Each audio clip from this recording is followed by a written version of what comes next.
fenomen kohën e fundit që unë dëgjoj shpesh për të formuar gjuha standarde kosovace ose kosovare. Çfarë mendimi keni pikërisht për këtë dhe pse jeni prej atje?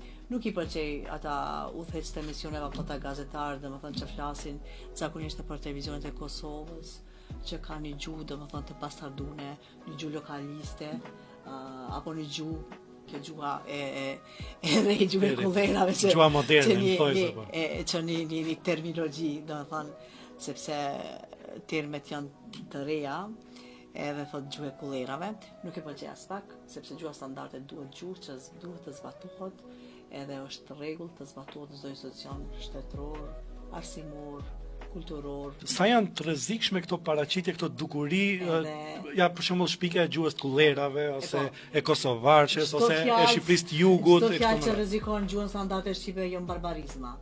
Domethënë në gjuhësi ato janë dhe ashtu konsiderohen, besoj edhe ashtu i keni mësuar që të jenë barbarizma. Domethënë fjalë të huaja që prekun në një gjuhën tash në këtë kontekst gjuhën shqipe janë barbarizma.